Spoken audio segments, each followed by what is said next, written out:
on our final presentation of this. Oh, I got a note here.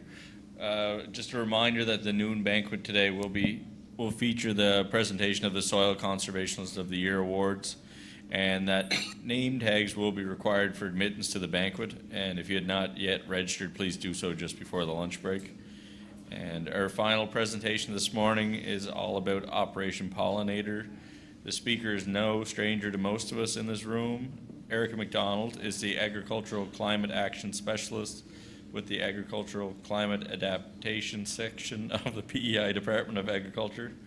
Erica has a Bachelor of Science, Bachelor of Education from UPEI. She happily resides in Little Pond with her husband Norman, sons John Allen, Walter, and a lot of dogs. Thank you. That's an old bio. How do you know we're still happy? You never know. Thank you for that introduction. I am Erica McDonald with the Department of Agriculture. For those who don't know me, you may want to know who's my father. Well, he's in the back row, so if you give a wave, that's my father up there. So we'll get right into it. I was elected to talk about Operation Pollinator. I wouldn't say that really makes me the expert in pollination and bees and all that sort of thing, but I am what you are stuck with for the next, I'd say, 10, 12 minutes. What's Operation Pollinator? It's an international biodiversity initiative, basically focused on partnerships and research, and the end goal is to basically help out the bees and other pollinating insects. In the past, this project has been led by the PEI Potato Board. Glad to see Ryan in the room in case I say something wrong. For the past season and for this upcoming season, it's not the Potato Board, it is the PEI Soil and Crop Improvement Association that is the lead on this project. Also with great support from Syngenta, PEI Department of Agriculture, myself and Nicole especially, and of course Tyler Wright and Cavendish Agri-Services.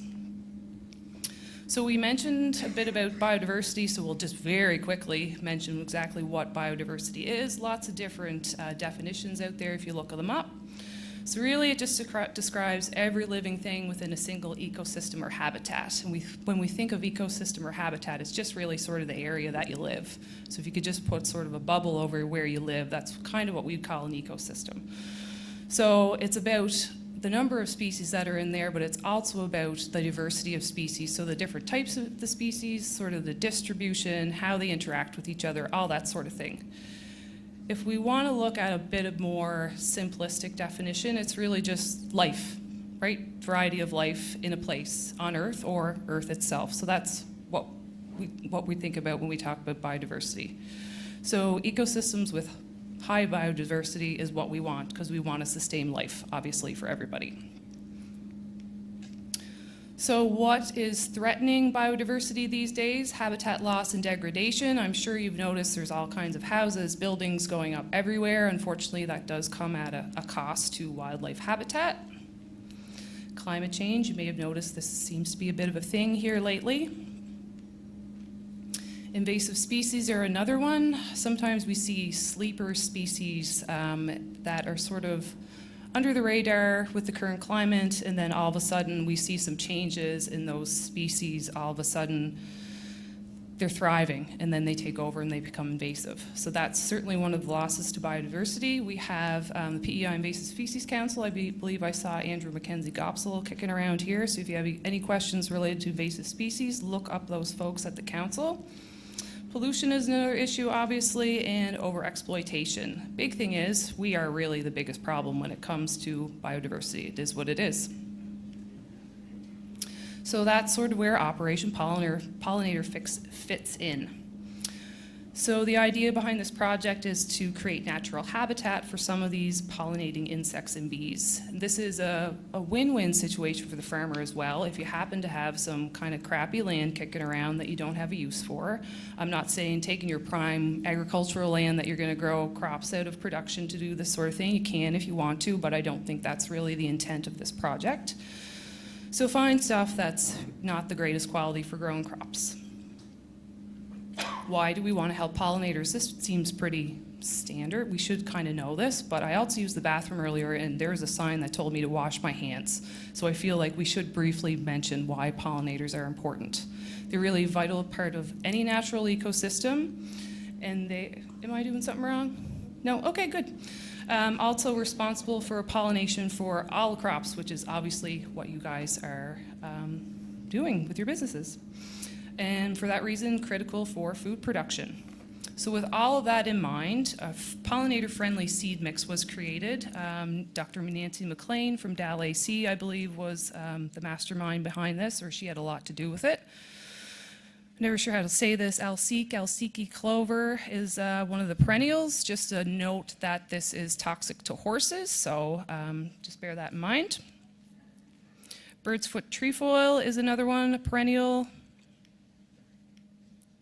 We have Phacelia, so you see a lot of beautiful fields kicking around, a lot of tourists, I guess, maybe out by their cars taking pictures, these beautiful purple landscapes. Double cut red clover, the guy walking around with, this making me nervous. I thought that I was doing something wrong, so now it's kind of thrown me off a little bit, but we'll continue through it. All right, so Timothy, obviously, pollinators are not going to be hanging around Timothy too much, but you have to put something in the mix. Otherwise, you're gonna have a whole lot, big expensive mix at the end of the day. And the Timothy will help sort of choke out any weeds that are gonna wanna grow with your pollinator mix. The idea here is to provide a continuous source of nectar and pollen throughout the season. The last one I didn't mention is yellow blossom sweet clover, which is a biennial. Originally, we had white blossom sweet clover, but the Invasive Species Council has this listed as a species of concern, so we swapped it out with yellow. So the details, this is really what you're concerned about, I think. What do we have to offer you in terms of Operation Pollinator? So that pollinator-friendly seed mix that we just talked about for a maximum of 2 acres. So basically it's a bag an acre, so 2 bags of seed is what you're looking at. Up to $200 an acre to establish the costs. We say up to $200 an acre because if you're able to sneak through the program and what you were planning to do was sort of throw on your seed and not like use any equipment to get it in the ground, we probably wouldn't give you the $200. So that's why we say up to.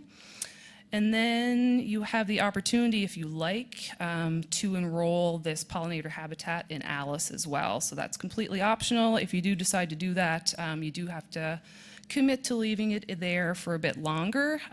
Operation Pollinator program wants you to leave the plot there for at least 2 years, but if you're putting it into Alice, it should be left for the duration of the contract. So if you enroll it today, not today, but in the growing season, it'd be 3 years that you'd have to keep it in. Annual payment for Alice for field margin managed for biodiversity is $225 a hectare or 91 bucks an acre essentially, and that's every year. What do we do? So you can go to the Soil and Crop website and find the enrollment form, or if you like, I'll point out Nicole, who's sitting over here. You can see her at our booth, and she will have a sign-up sheet for you as well. Frig that up, sorry. So fill out the form. If you can't fill out the form, you can't find the form, just call us. We'll help you, we'll drive out, we'll help you fill out the form, whatever it is, get it back to us. And then you'll be contacted and basically asked a whole bunch of questions. It was Nicole that dealt with this past season. What are we asking you? Basically, where's your field? Do you have a plan to get this in the ground? Do you have the type of equipment? That type of thing. Another part of it is we're obviously trying to get pollinators to come to this plot. So do you have some sort of an IPM plan, around this plot? Because we're not going to encourage pollinators to come if there's a field next door that's, have crop protectants on a fairly regular basis and there is no plan. So those types of things. From there, basically you wait and you find out either you're in or you're out. Basically everybody, it's a first come, first serve type of thing, but then we obviously look at each application and make sure that you fit the requirements of the program. Receive your seed. Cav Agri has been really helpful in receiving the seed for us from Spear Seeds, and either our staff or Cav Agri staff have been good to deliver that seed along with suggested best management practices. So what you do for site prep, how you get it in the ground, and any site maintenance. So then from there, get seed in the ground and visit your site and see the pollinators in action for yourselves. So take out your kids, take out your community, take out your watershed group, anybody that you would like to see these great things happening on your farm. This is a good opportunity for you to do so. So we've had all kinds of people enroll in Operation Pollinator this past season. I just want to highlight this, this very special lady. So this is a daughter of one of the larger potato farmers that we have on the island here. She heard about Operation Pollinator and all on her own decided that she wanted to sign up for this program. So she did that. She filled out the application, she sent it in, and basically she waited. She did end up getting the seed, and she decided that she would do all the work to plant it herself. So she seeded her very own plot, and it looks like it turned out pretty well, I would say. Super impressed because this girl is like 11, 12, maybe 13, that type of thing. Like yesterday, school was canceled for like the 300th day in a row. I have an 11-year-old, and like he didn't leave his bedroom. He was on video games, right? Like he's not thinking about this sort of thing. So it's really refreshing for me to see that some kids are. So just wanted to sort of bring that good news story out there.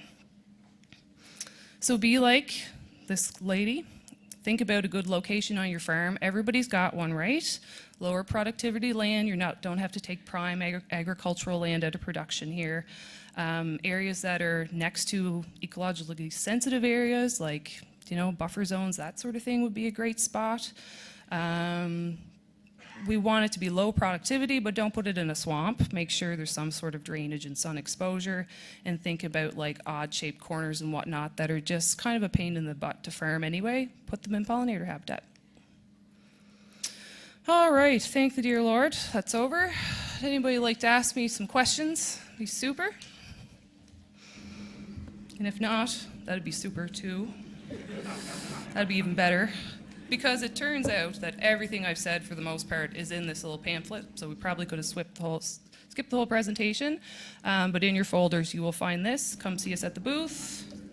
Good? We're done? Have a good day.